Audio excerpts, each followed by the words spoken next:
नमस्कार, वंदे मातरम। दोस्तों, स्वागत है आप सबका सैनिक पाठशाला में। आज के इस वीडियो में कुछ महत्वपूर्ण और जबरदस्त जानकारियां हैं।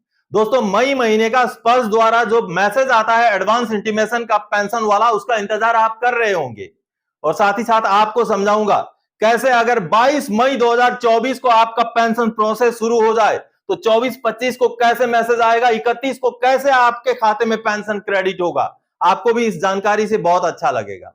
और दोस्तों, साथ ही साथ पेंशनर जागरूक हो रहे हैं और जागरूकता आ रही है, बिल्कुल मैं ठोक के ताल ठोक के बोल रहा हूं, सोशल मीडिया के जरिए, यूट्यूब के वीडियोस के जरिए पेंशनर्स जागरूक हो रहे हैं। और आज के डेट में पेंशनर्स अपना पुराया बकाया ले रहे हैं, पुराना एरियर ले रहे हैं। सिर्फ एरियर नहीं, पेंशनर को एरियर तो मिल चुका था 6,73,821, अब उसके ऊपर 8% के हिसाब से ब्याज का दावा ठोका है। उसके बारे में जानकारी लेंगे दोस्तों। और साथ ही साथ एमएससीपी का सब कुछ हो जाने के बावजूद भी पीएओआर से एरियर मिल जाने के 1,08,294 रुपए एरियर मिल जाने के बावजूद भी कैसे पीपीओ जारी नहीं हुआ, उसके बारे में बताऊंगा, मैं आपको रीजन समझाऊंगा। तो चलिए आगे बढ़ेंगे इन तीन जानकारियों को लेकर के। आगे बढ़ने से पहले दोस्तों, मेरा हमेशा की तरह आप सबसे आग्रह है, अगर सैनिक पाठशाला चैनल का वीडियो आप पहली बार देख रहे हैं या अभी तक चैनल को सब्सक्राइब नहीं किया है तो चैनल के साथ जुड़े रहने के लिए, आपसे जुड़ी हुई भरोसेमंद जानकारियों को पाते रहने के लिए चैनल को सब्सक्राइब जरूर करें। तो चलिए आगे बढ़ते हैं। सबसे पहली जानकारी, एमएससीपी कर दिया एडजस्ट, पीएओआर ने एरियर भी दे दिया, 1,08,294 क्रेडिट कर दिया, मगर नहीं बढ़ा बेसिक पेंशन, ना ही बना नया पीपीओ। क्यों दोस्तों? जब हमारा एमएससीपी का पार्ट ऑर्डर होता है, सबसे पहले तो पार्ट ऑर्डर होना होता है, चाहे आपका यूनिट करे, और अगर आप पेंशनर हैं तो रिकॉर्ड से भी हो सकता है आपका पार्ट ऑर्डर। अगर आपका पार्ट ऑर्डर हो गया तो उस पार्ट ऑर्डर के बेस पर पीएओआर आपको एरियर रिलीज कर देता है सर्विस के दौरान का। आपका पीएओआर बेसिक पे चेंज कर देता है, जो सर्विस के दौरान का बेसिक पे होता है। लेकिन बेसिक पेंशन का तब्दीली होने में और आपका पीसीडीए से एरियर आने में तब तक कार्रवाई नहीं होती जब तक रिकॉर्ड ऑफिस से एलपीसी कम डाटा शीट के साथ केस प्रोसेस नहीं होता। तो ऐसा ही एक केस सामने आया, आपको लेटर दिखा के समझाता हूं, चलिए देखते हैं। दोस्तों, ये एक पीएओआर का लेटर है 13 मई 2024 का, जिसमें जब पेंशनर ने बोला कि मुझे मेरा एमएससीपी तो एडजस्ट हो गया है, मुझे सर्विस के दौरान का जो पीएओआर से एरियर मिल गया है, लेकिन मेरा ना तो पेंशन में बढ़ोतरी हुआ, ना ही मेरा कोरिजेंडम पीपीओ जारी हुआ। तो ये पीएओआर की तरफ से पेंशनर को जानकारी दी गई है, उनको रिप्लाई दिया गया है। ये देखिए कि with reference to above it is intimated that MSCP havildar grade second यानी कि with effect from 29 November 2022 has already been adjusted in December 2022। Basic pay has also revised from 36,400 to 38,100 and tender memo of rupees 1,08,294 including arrear of MSCP with other allowances has already issued and credited to your bank account by UTR number so and so on 2 अगस्त 2023।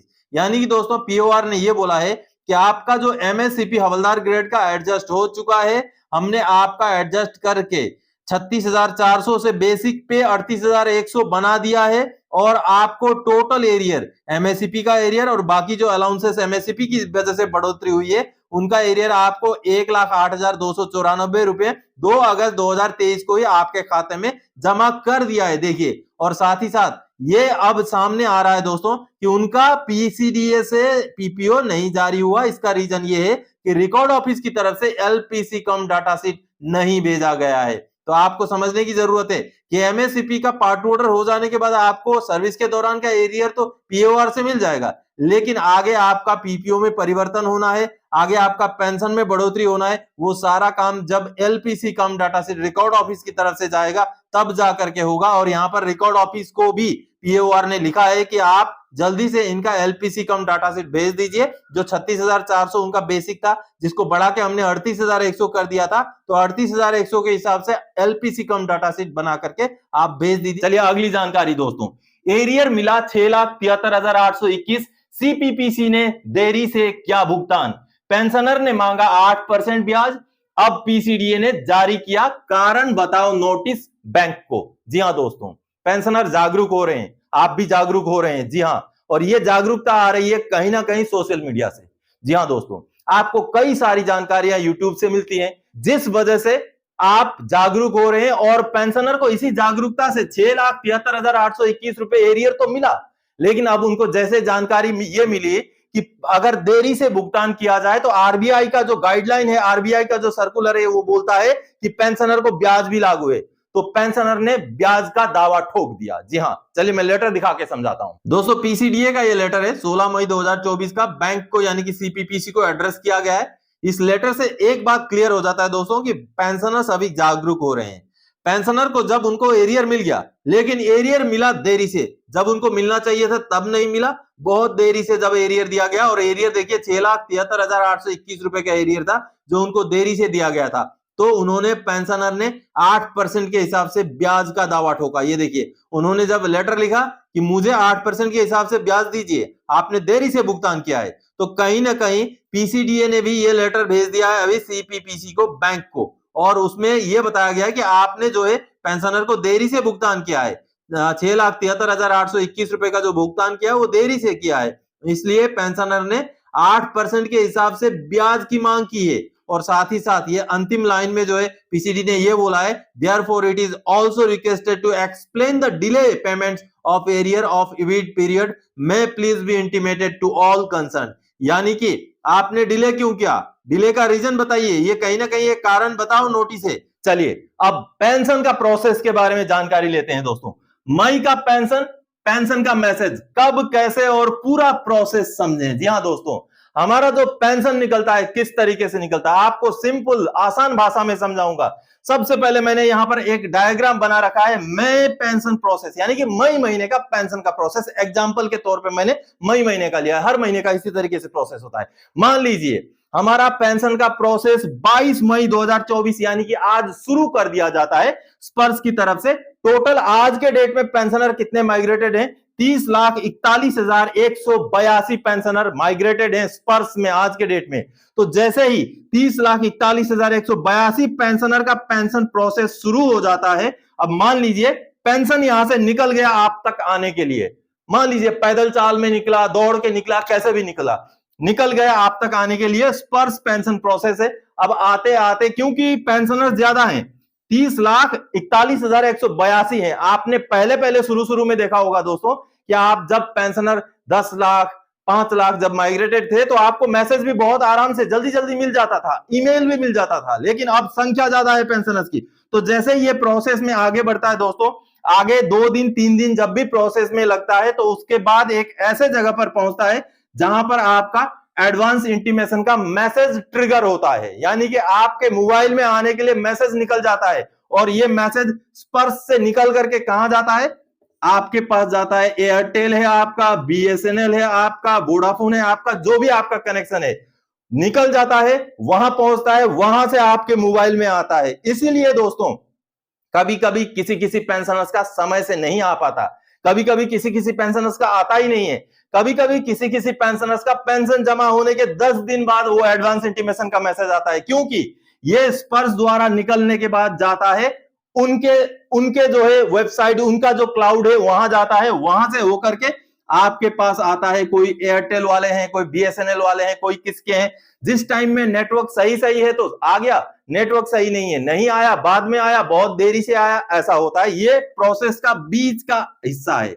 यानी कि आपका pension चल के आप तक आ रहा है, बीच में एक ऐसा प्रावधान रखा गया है जहां पर आपको एडवांस इंटीमेशन का मैसेज दिया जाता है। वो मैसेज यहां पर जाके जैसे ट्रिगर हो जाता है, वो मैसेज आपके पास, आपके मोबाइल कनेक्टिविटी, आपका सर्विस प्रोवाइडर जो है उसके हिसाब से, उसके थ्रू से आपके पास आता है। अब पेंशन आगे और चलते जाता है, पेंशन का प्रोसेस चलते लास्ट में जब पहुंचता है तो पेंशन डिसबर्स होता है, इसके लिए डेट फिक्स कर दिया जाता है और वो डेट होता है महीने का आखिरी दिन। अब आपको समझाता हूं, ये जो पेंशन प्रोसेस के लिए, अब इसमें आपका डिले नहीं होता है, इसमें आपका जैसे यहां पर डिले हो जाएगा, किसी को मैसेज मिलेगा, किसी को नहीं मिलेगा, किसी को देरी से मिलेगा, लेकिन यहां पर ऐसा नहीं होता है दोस्तों। यहां पर अमूमन 99% पेंशनर्स को 31 मई को पेंशन मिल जाता है। क्यों?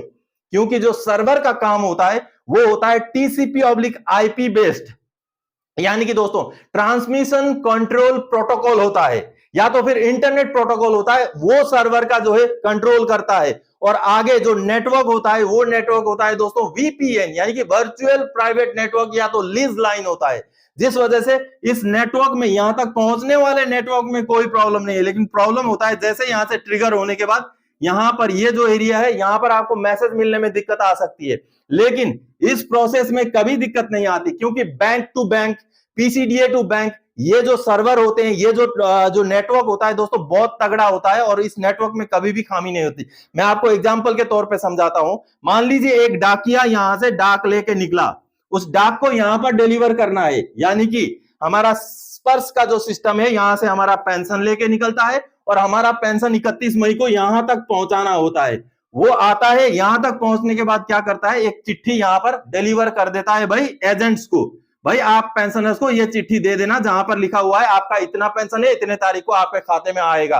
अब ये डाकिया यहां नहीं रुकता है, ये डाकिया यहां पर इनको हैंडओवर करके आगे चला जाता है। तो ये जो डाकिया है और ये जो डाकिया का जो रास्ता है ये बिल्कुल क्लियर है, इसमें कोई रुकावट नहीं है। इवन इसका ऑल्टरनेट वे भी होता है, बाई चांस अगर ये रूट बाधित हो जाए तो इसके लिए ऑल्टरनेट रूट भी होता है, जिससे आपका पेंशन या पेमेंट नहीं रुकता है दोस्तों। इसीलिए आपने हमेशा महीने के आखिरी दिन अपना पेंशन पाया है। वो अप्रैल 1 के बजाय 2 की बात वो अलग है, वो फाइनेंशियल ईयर क्लोजिंग की वजह से हुआ है, लेकिन आपको हमेशा समय से ही पेंशन मिलता है। तो इसलिए मैंने एग्जांपल देने के लिए यहां बताया, अगर 22 मई को आपका पेंशन का प्रोसेस शुरू हो जाता है 31,41,182 पेंशनर्स का, तो बीच में जाके जैसे इनका प्रोसेस आधा हो जाएगा तो आपका मैसेज ट्रिगर हो जाएगा, मैसेजेस आपको मिलेंगे, आगे जाकर के उस फिक्स डेट को आपका पेंशन 31 मई को आपके खाते में आ जाएगा। तो ये होता है दोस्तों पेंशन का स्पर्श से निकल करके बैंक तक पहुंचने का प्रोसेस। तो दोस्तों आज के इस वीडियो में इन्हीं जानकारियों के साथ आया था। आगे और कोई जानकारी आपसे सरकार रखने वाला विषय लेके मैं फिर से हाजिर हो जाऊंगा। तब तक के लिए जय हिंद दोस्तों।